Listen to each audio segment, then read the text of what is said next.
It's time for some tea. And no, I'm not talking about drama. I'm talking about the nourishing and restorative and positivi-tea, if you will.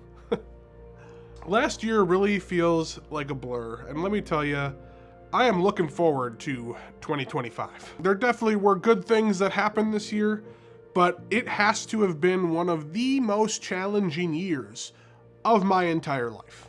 With my surgery at the beginning of the year, moving to a completely different area, losing all of my industry connections up north, and having to rebuild that down here, that has come with a lot of stress.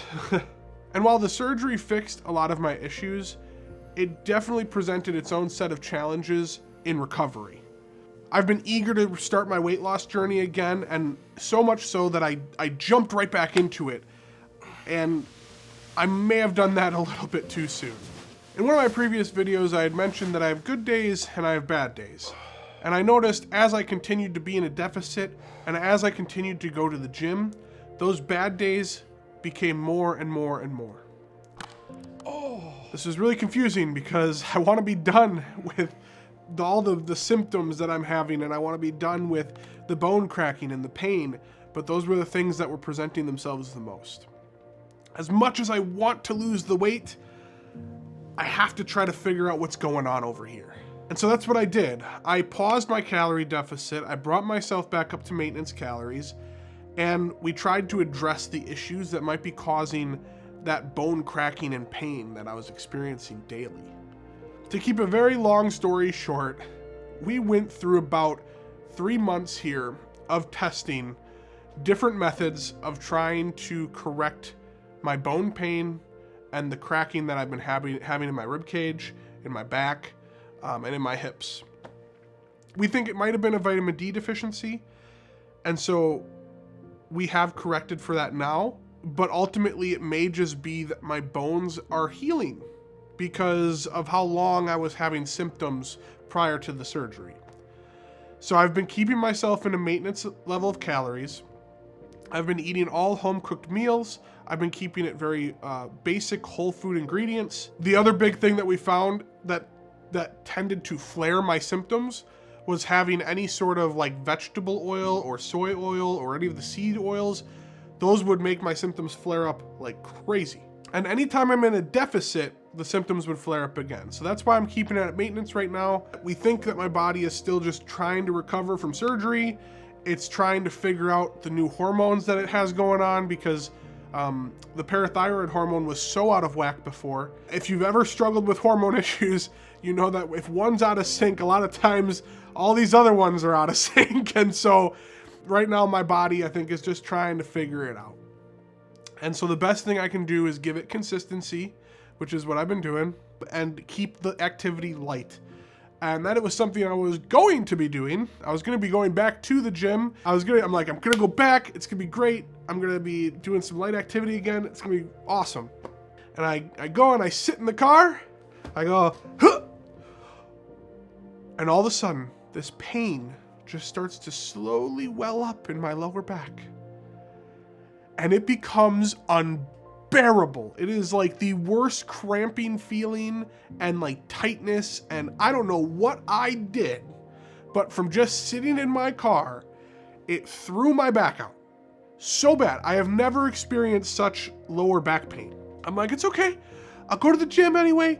I'll just do some light stretching. Hopefully that'll work it out, right? Oh, every bump was like someone shoving a nail in my back. It was awful.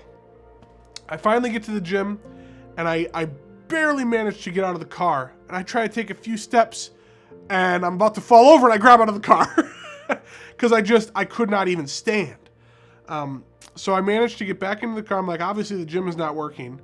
So I'm like, let's just get back in the car, let's get home, and let's try to do some stretches there and see if I can work this out. That was about 2 weeks ago now. And I could say as of today, I'm doing much better. And I was ready to go back to the gym on Monday. Yesterday, I was like, okay, I'm going to go back to the gym. I'm going to take it easy. I'm going to start right back where I was before, okay? And then, as you can hear, I got sick.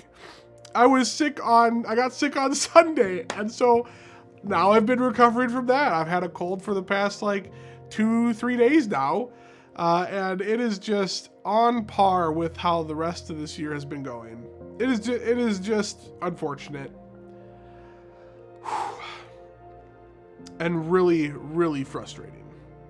There's only so much positivity that can make me feel better about all this.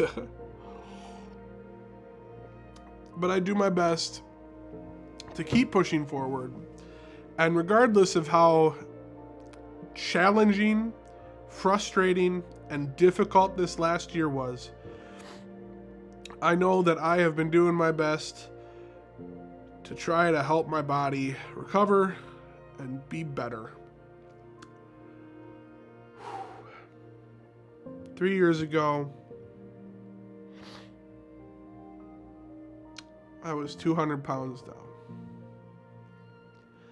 Today, I'm only 100.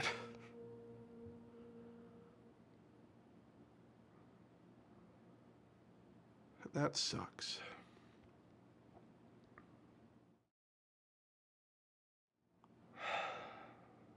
Anyway, the point is,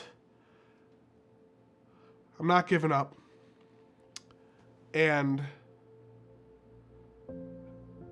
things have just been rough.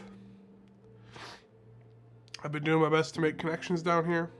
I've been doing my best to get my body back to where it was.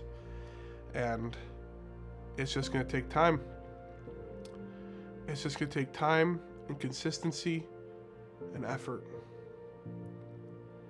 And I'm not going to stop fighting for my life. Because that's what this is. I'm not going to stop fighting for my life. It's okay. The weight may have come back, but it will go again. I will get there. Just need to stay focused, stay consistent, and never give up.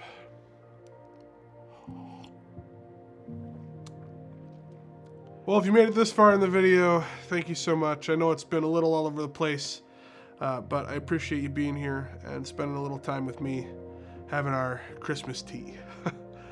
Well, wherever you are, I hope you're spending some time with family and friends this holiday season. And here's to 2025. May it be a year full of success and good health for us all.